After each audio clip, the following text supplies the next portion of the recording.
Without the ones like you, who work tirelessly to keep things running, everything would suddenly stop. Hospitals, factories, schools, and power plants, they all depend on you. No matter the weather, emergency, or time of day, you're the ones who get it done. At Grainger, we're here for you with professional-grade industrial supplies. Count on real-time product availability and fast delivery. Call, clickgrainger.com, or just stop by. Grainger, for the ones who get it done. Hello and welcome. It is Eric Erickson here. Glad to have you with me. Boy, what a monumental day it is. The phone number, 877-973-7425, if you want to be on the program. Yeah, we got to start the show, obviously, with Ukraine and what's happening there. And we've got to begin with a couple of points in history.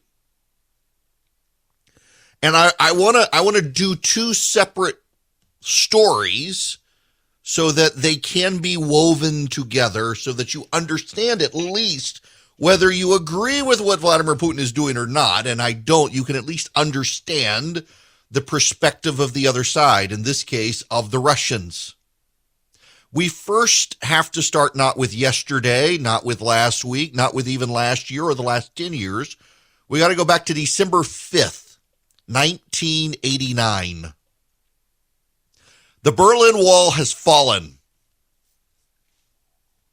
East Germans are pouring across the East German border inside Berlin, a divided city. Berlin is surrounded by East Germany, but due to the Allies and the Russians arriving at roughly the same time, the city itself of Berlin is divided, a western and an eastern half. John F. Kennedy and others, they propped up West Berlin with the Berlin airlift for a number of years. West Berlin, by this point, it was undisputedly Allied territory, controlled by the West Germans, the British, the French, and the Americans. The Soviets overnight almost had propped up a Berlin Wall that divided the city between eastern and western halves. And the eastern half was Soviet. It was East German. It was Stasi and East German controlled. They would kill you if you tried to escape. And in late 1989, after Ronald Reagan had famously gone to Berlin and said, Mr. Gorbachev, tear down this wall, a few years later, they began tearing down the wall. It started as a trickle and more crowds showed up and the wall collapsed. A few weeks later, East Germans everywhere were taking matters into their own hands and outing the Stasi, dragging Stasi officers, the East German police, into the street. And on December 5th, 1989, a crowd of East Germans first showed up at the Stasi headquarters in Dresden and basically wiped the place out, and then showed up across the street at the mansion wherein the KGB resided, the Russian secret police. The guard at the gate ran to get help. And from inside, a small man came out and in a very stern and firm voice told the crowd, "We are armed and have permission to gun you down. Come no further." And the crowd did not enter the building. And the KGB officer went back inside, and he called. The Soviets had a division in East Germany. And he called the general and said that the KGB office was surrounded, that they needed the tanks and the personnel to come defend the KGB and disperse the crowd. And the Soviet general replied to the young KGB officer, "We would, but Moscow is silent." Direct quote, Moscow is silent. The young KGB officer then proceeded to call the East German government and demand assistance and that the crowd be dispersed.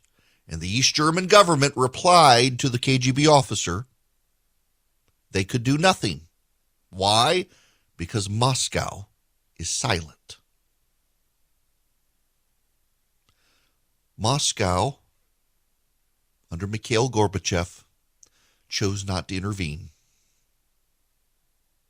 And that young KGB officer named Vladimir Putin was surrounded by the East German mob and had to use his wits about him as East Germany fell to keep the East Germans from dragging him into the street and dragging the KGB officers into the street and ransacking the KGB building. Vladimir Putin went back to Moscow thereafter as part of now Russia's security force, and always remembered what it was like when Moscow was silent. And Vladimir Putin chooses not to have Moscow be silent any longer. And now we have to go into the really, really far way back train. We do, so that you understand the whole picture. Because you must understand Vladimir Putin and that incident to understand Vladimir Putin now. And you must understand this incident in order to understand where we are now.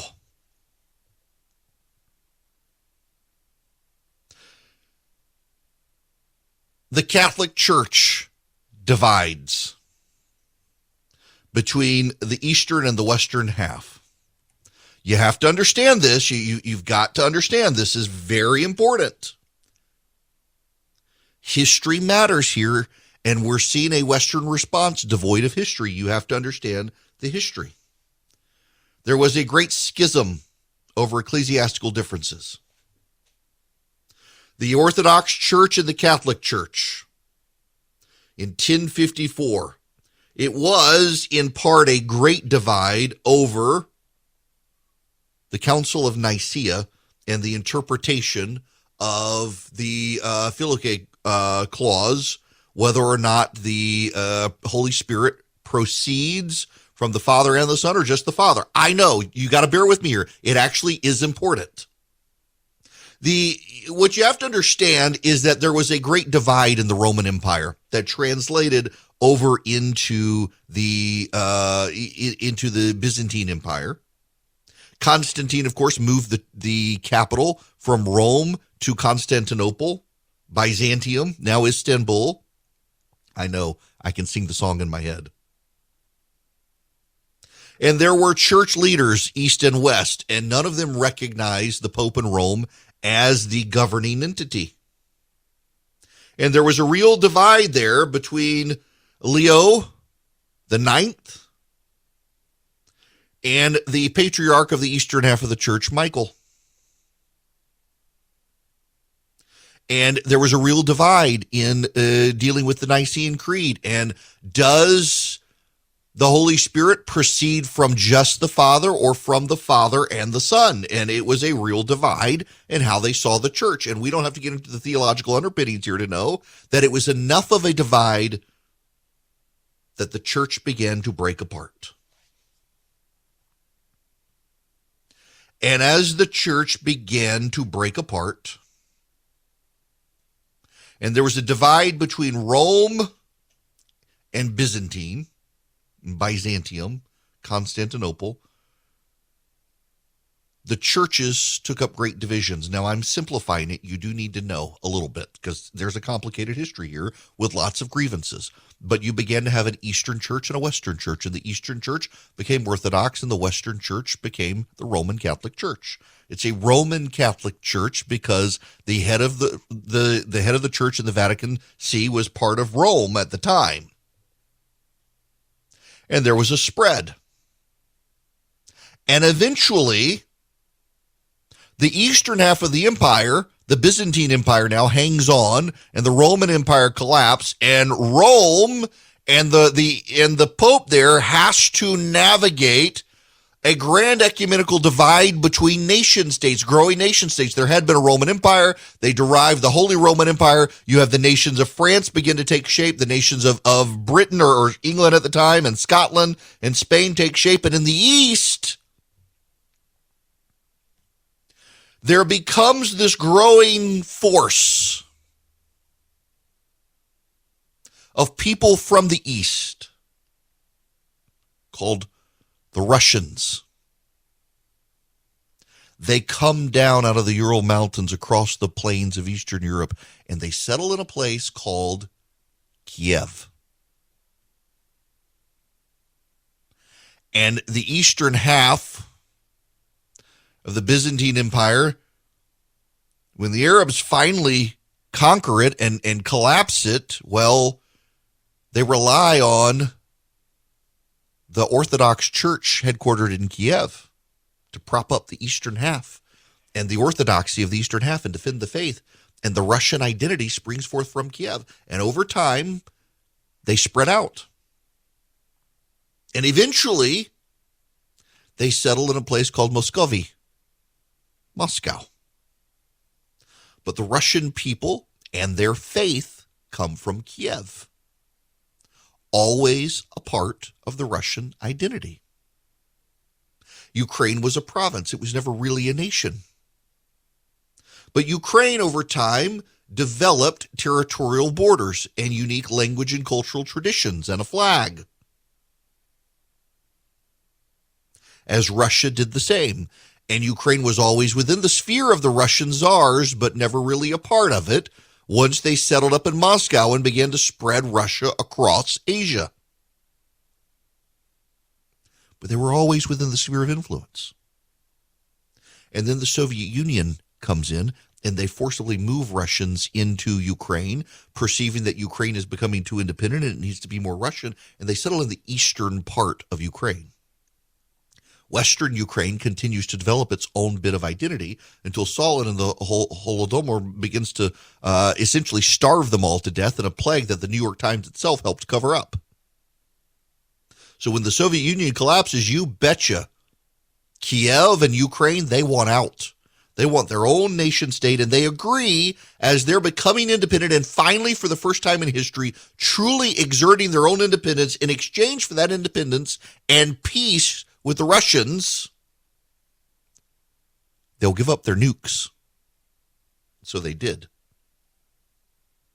And now over time, in the last decade or so, the Americans and the Europeans, they've been building up the military of Kiev. It's the seventh largest military in Europe now, with the help of Westerners. And here comes Vladimir Putin. And Putin says, Moscow has been silent for too long. Look what's happened. They've taken the very land where the Russians got their identity. The Western powers have creeped in. And now he sees Western divisions. He sees the divisions with Trump and NATO. He saw Obama when the Russian historic port at Sevastopol in Crimea, they decide to take it back over, take all of Crimea, and Barack Obama cannot rally European nations to do more than sanctions. Nothing. He knows the West is divided. He knows the West is more interested in cultural identity and wokeism and social justice these days. I mean, for God's sakes, the American embassy in the United Arab Emirates and the Vatican hoisted the rainbow flag and the Black Lives Matter flags.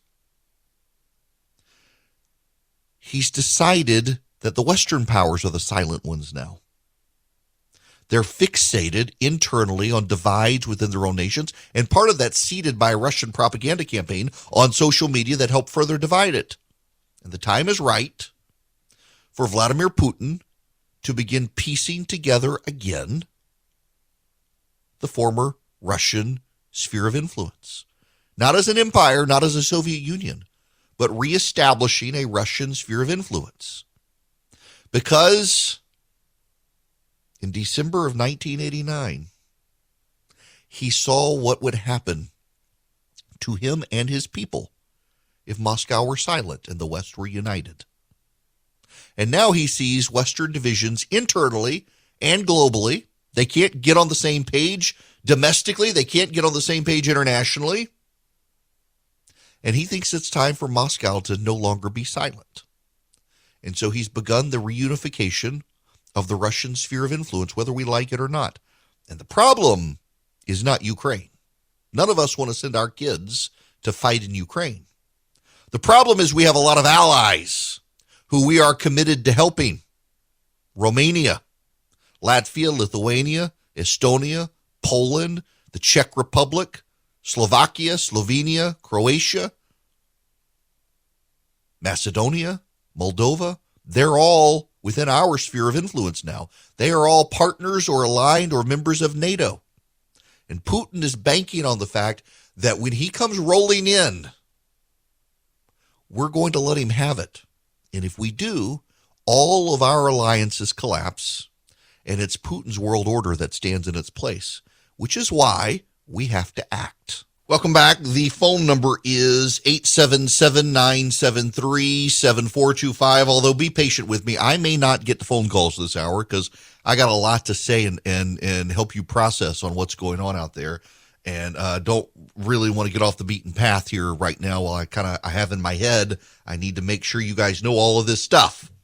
And right now, one of the things you're asking, how on earth is this going to impact you? Let me start out and say that the reality is we're probably more likely than not going to send troops to Ukraine. So if your children are in the military, probably you don't have to worry about that. Probably. You will pay at the pump. This will cause gas prices to go up. This will also cause natural gas and other energy prices to go up because the Nord Stream 2 pipeline is shut down. The Russians are signaling they're going to cut natural gas to Europe now as payback for European sanctions. That's going to require that we begin exporting a lot of our natural gas to Europe. Additionally, it's going to impact the markets, market instability. In fact, looking right now as I'm speaking here live, the Dow Jones is down over 300 points. All of this is going to impact inflation in the economy. So your impact here is going to be economic. Now, what you have to understand in particular is that the Russians largely are not great engines of economic output for the world. I saw somebody on television say, I forget who it was, that essentially Russia serves as the world's gas station. And that's about it. Russian money comes through oil and natural gas. And if the West declines to take it as part of sanctions, all of our costs go up, but it also hurts Moscow.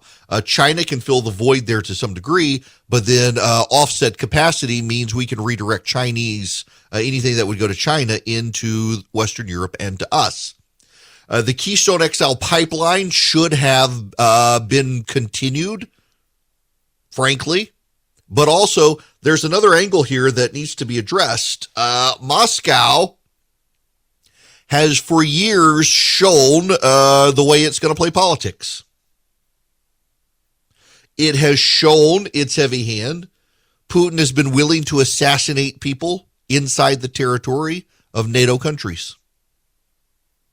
Putin has been willing to assassinate people at home. Putin has been willing to jail dissidents. Putin has been willing to come after Russian oligarchs who dared to defy him. And yet, Western European powers continue to divest oil and natural gas and fossil fuels and rely on wind and solar energy and Russian natural gas. As he showed himself more and more to be the tyrant that he is, Western European powers did not try to mitigate their reliance on him. In fact, they expanded their reliance on him and emboldened him. A lot of this is the short-sightedness of the politicians of the West on the left and the right. And we'll discuss that when we come back. Hello there. Welcome back. It is Eric Erickson here. The phone number is 877-973-7425. Though I would request that you just be patient with me because I'm probably not going to get to a phone call this hour. I've got a lot here that is on my mind as I want to process the Ukraine situation and try to at least educate you guys on what's happening. And I started the show by explaining why Vladimir Putin is doing this from his perspective. Vladimir Putin experienced the failures of Moscow while he was a KGB agent in East Germany at the fall of the Berlin Wall, and he has a historic belief in Kiev's ties into the Russian sphere of influence. In fact, listen to this through an interpreter, Vladimir Putin yesterday explaining his rationale. Once again, I would like to underscore that Ukraine is not just a neighboring country to us. It is an inherent part of our own history, culture, spiritual space. They are our comrades, relatives, not only colleagues, friends, but also our family, people we have blood and family ties with. Since ancient times, people from ancient southwestern Russian lands were calling themselves Russians and Orthodox. That was happening until 17th century, when part of these territories rejoined the Russian Empire, the Russian state, and after that, it seems that we know all about this, that we are talking about facts that everyone knows, but at the same time, we need to have understanding what is happening today to explain motives and aims that Russia has. We need to say a couple of words about the history of this matter. I would like to start by saying that the modern Ukraine was completely created by Russia. To be more exact, by Bolshevik communist Russia. This process has started almost immediately after the 1917 revolution. And Lenin and his supporters did it in a rough way. If we talk about Russia, they were alienating parts of historical territories of Russia. That's Vladimir Putin's view. Exactly what I explained to you, that he views Ukraine as a natural part of an extended Russia. It is where the Russian people came from. And he doesn't want to let it go to the West, even though Western Ukraine is very much to the West. There's a larger issue here, though. Why now? If you want to have some fun on Twitter today, you can point out that Vladimir Putin invaded Crimea under Barack Obama, and now the rest of Ukraine under Joe Biden, and did nothing while Donald Trump was president. It's true. And my gosh, you will see heads explode in absolute rage, spittle-fueled rage, because I've done it. I pointed that out. Now, to be fair, Donald Trump signaled his own weakness in Syria, where we were encountering Russian, quote-unquote, mercenaries. It was Russian military forces, outnumbered American forces battling the Russians in Syria as a proxy war, and we beat them every time. Vastly outnumbered Americans beating the Russians. And Donald Trump pulled us out of Syria, said we had no business being there, and it signaled weakness to Moscow. It signaled we are not committed to the global stage, and Moscow will not be silent. Moscow will fill the void.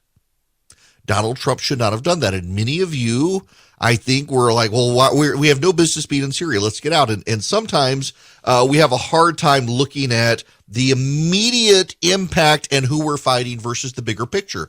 And these are bigger picture issues. I assure you that Vladimir Putin looks at the bigger picture here, not just the immediate nature of things. And we have to get back into that habit. We used to, as a people, we looked at the big picture, the landscape, and the historicity of a matter. We didn't look at just the here and now and where. We're playing a different game from Moscow. And Donald Trump should not have gotten us out of Syria. But a lot of people on the left say, well, look at what Donald Trump was doing. He was destabilizing NATO, and that had a lot to do. NATO's still there. Yeah, he wanted them to step up and pay more for it, but you're making a mountain out of a molehill, where really that was a 4-year saber-rattling exercise that got us a little more money. We weren't getting rid of NATO. We're not going to get rid of NATO. In fact, NATO probably becomes more important now because of that. Afghanistan, however, all those liberals saying, well, Afghanistan is where empires go to collapse. We just can't beat the Taliban. Well, that signaled a lot to Vladimir Putin.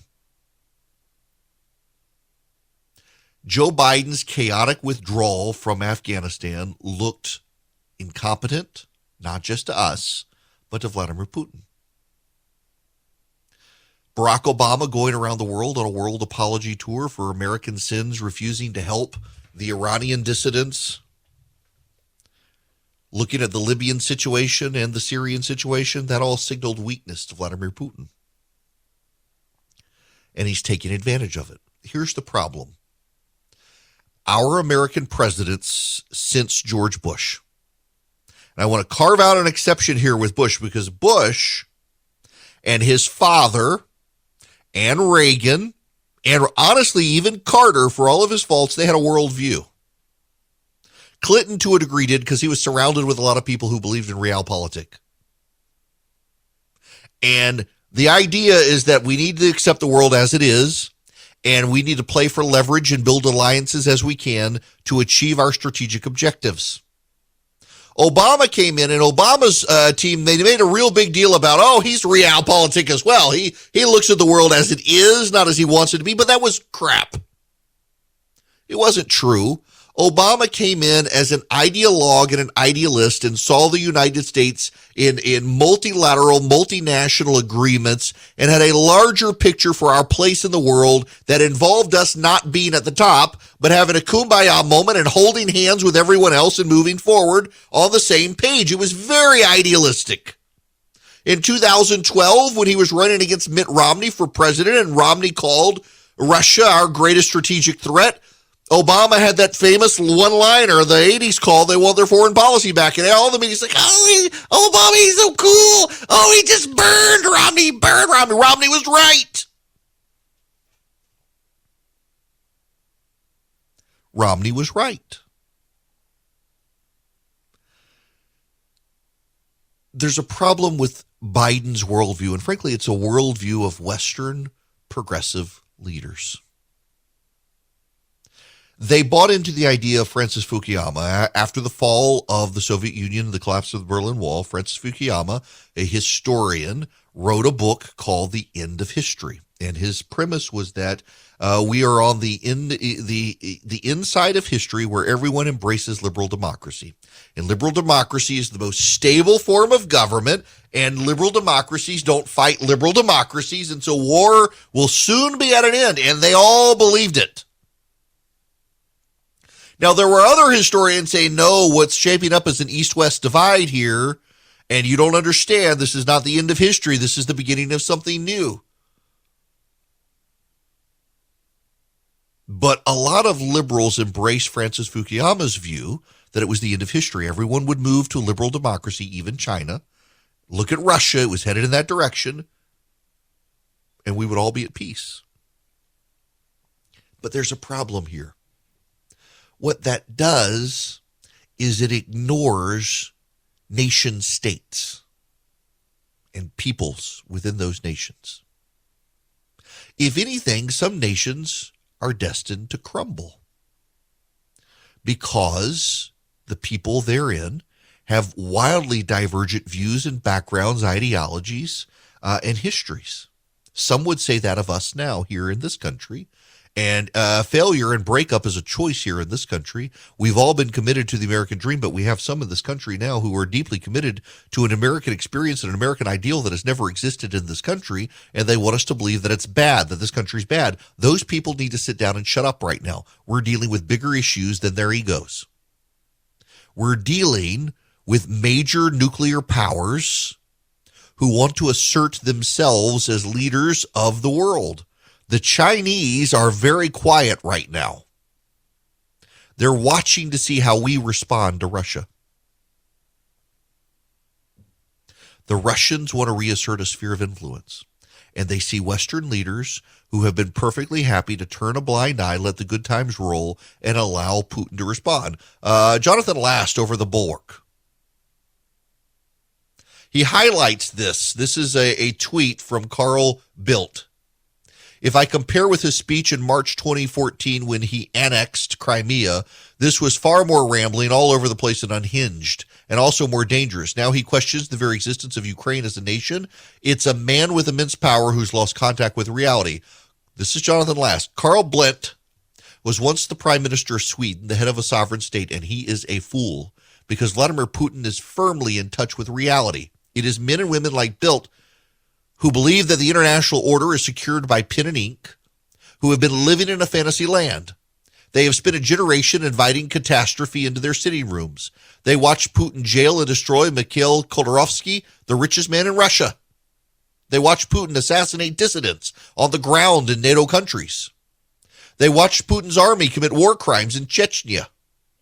They watched his 2007 Munich speech in which he literally said out loud that he wanted to roll back the westernization of Eastern Europe and restore Russia's dominance. They watched the invasions of Georgia and now Ukraine. In response, these same men and women decommissioned nuclear power plants in Europe and built gas pipelines to Russia so they could have good feelings about environmentalism while also pocketing economic windfalls. They crossed their fingers and closed their eyes. You tell me who lost contact with reality. And it's not just the lotus-eating Europeans. George W. Bush and Barack Obama both got rolled by Putin. Donald Trump was practically Putin's gopher, he says. Our presidents were not alone. Much of Conservatism, Inc. has become functionally pro-Russia, and much of the American foreign policy establishment decided that it could live in whatever reality it preferred. Their single accomplishment was killing America's two-war doctrine. Here's a typical news report from 2010. Defense Secretary Robert Gates' efforts to focus the Defense Department on the wars at hand, not the ones being waged in the minds of futurists fixated on Russia or China, is the guiding principle behind the new strategic document that sets the Pentagon's priorities for the next several years. Those silly futurists fixated on prospective threats of China or Russia. Here's Paul Miller with a representative attack on two-war doctrine 2 years later. Since World War II, U.S. military planners have argued we need to fight two major theater wars at the same time. The two-war doctrine has become something like Holy Writ or an idea fixe.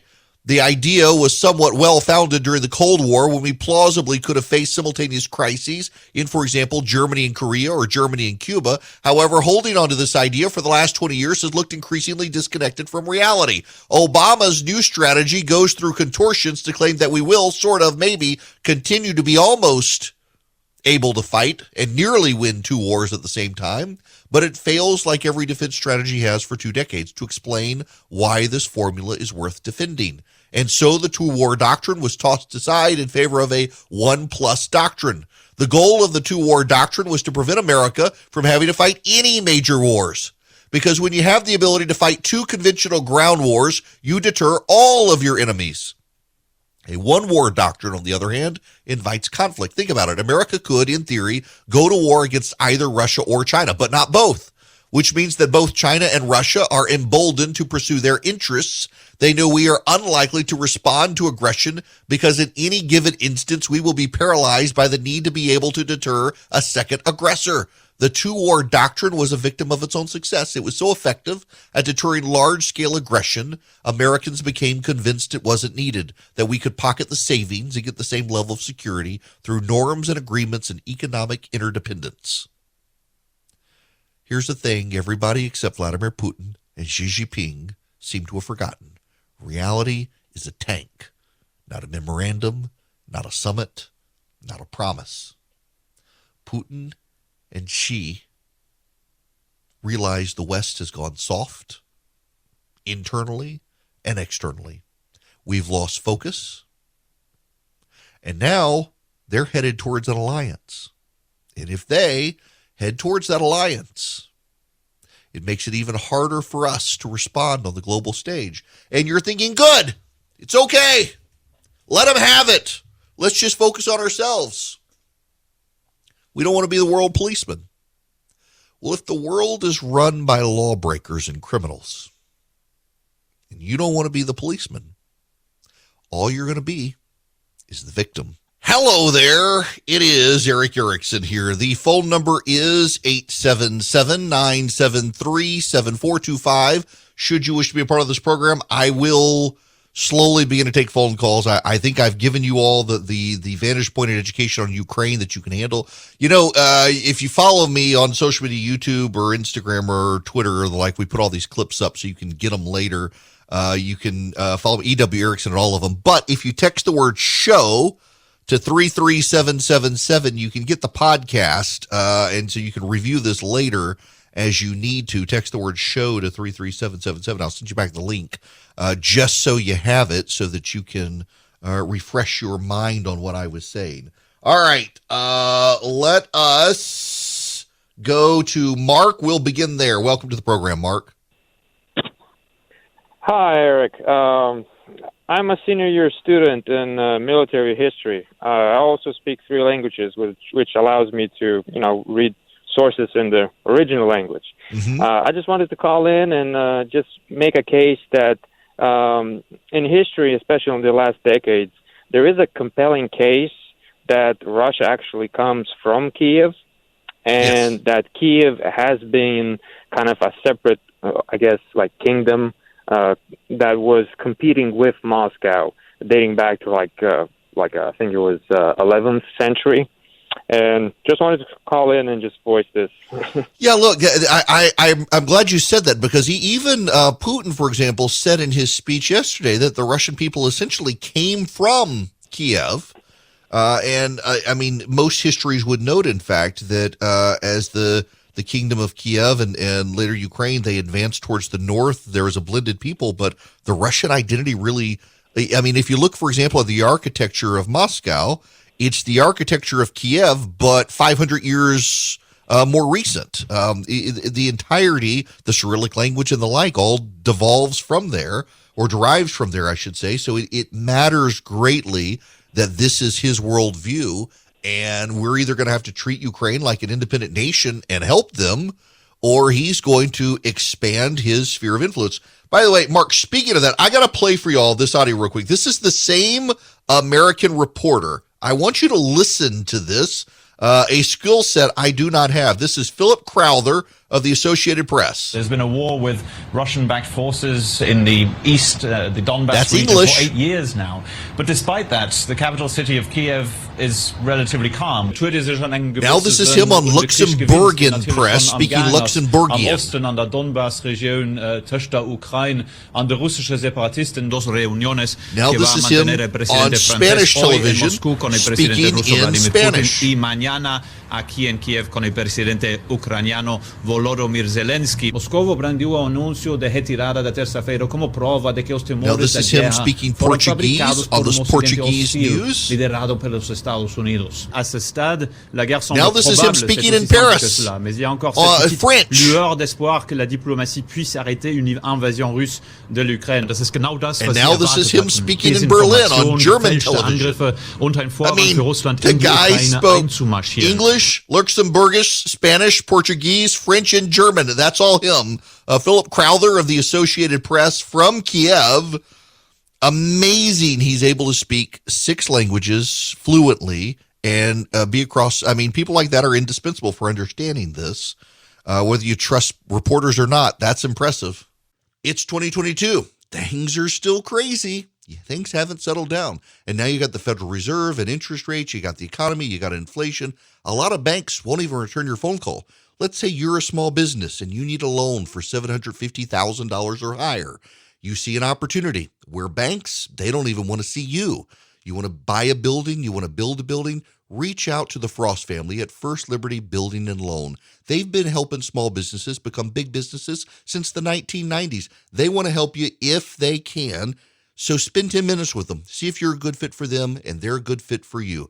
Their website is firstlibertyga.com. That's firstlibertyga.com. Again, you need a loan, $750,000 or higher. You're a small business and you see an opportunity to grow. Share it with the Frost family and see if they can help you. Firstlibertyga.com. That's firstlibertyga.com. First Liberty Building and Loan can help businesses nationwide become bigger businesses.